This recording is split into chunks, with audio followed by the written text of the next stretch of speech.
अस्सलाम वालेकुम, ईशा सुलेमान हेयर। आज हम स्टार्ट करेंगे एक्सरसाइज नंबर 3.4 क्वेश्चन नंबर 4।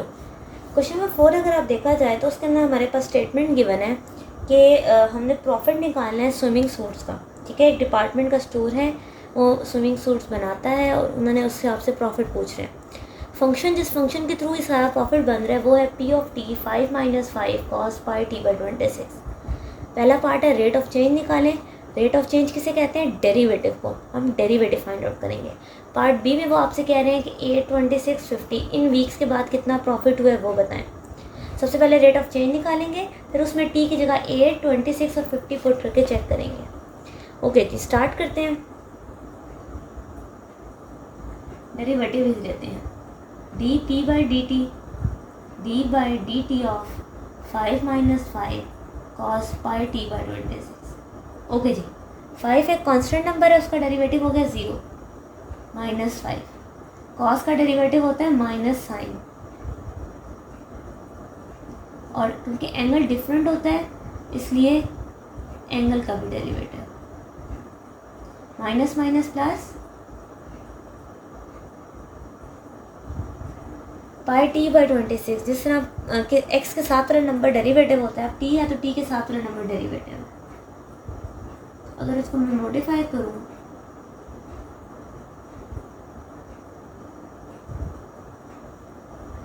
ये है हमारा डेरिवेटिव का आंसर। नाउ जहाँ जहाँ पर टी है वहाँ वहाँ ये नंबर्स पुट करते हैं। ठीक है, सो एट या पार्ट बी होने लगा।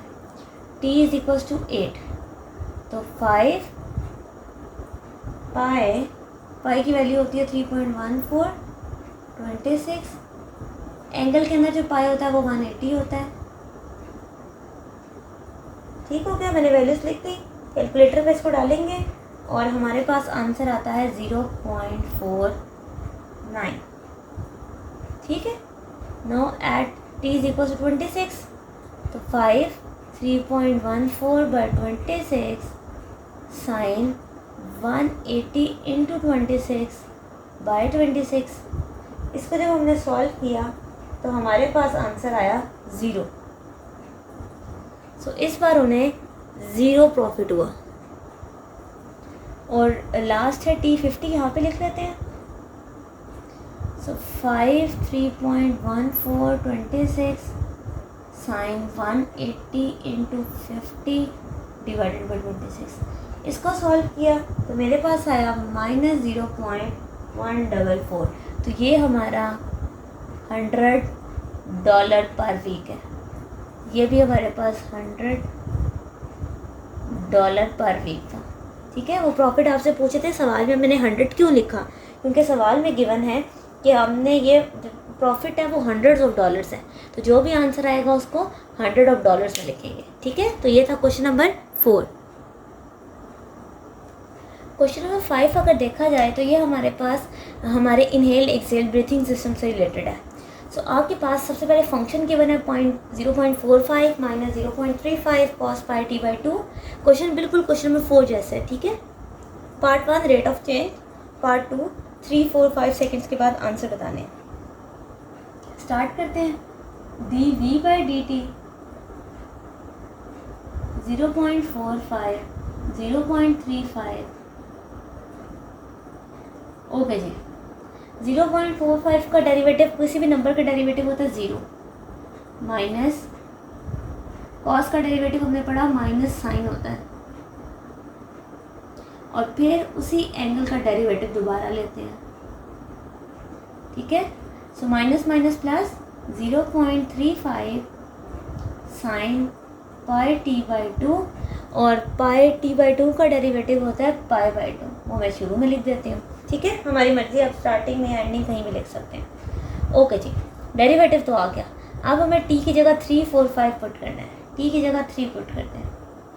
सो अगर मैं इसको थोड़ा सा मॉडिफाई करूँ, 0.35 पाई की जगह क्या आएगा 3.14 बाई 2 साइन 180 इंटू 3 बाई 2। ठीक है, इस सारे को जब मैंने सॉल्व किया तो मेरे पास आंसर आ गया 0.549। ठीक है, मेरे पास ये आंसर है। देन मैंने इसकी जगह क्या पुट कर दिया 4।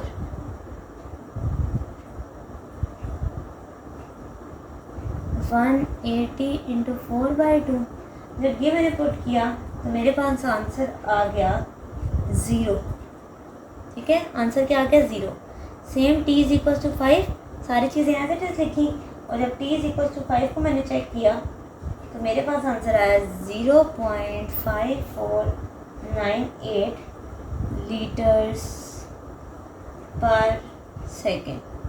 ये भी लीटर पर सेकेंड, लीटर पर सेकेंड। तो यहाँ पर हमारी एक्सरसाइज कंप्लीट होती है, एक्सरसाइज नंबर 3.4। ठीक है, ओके।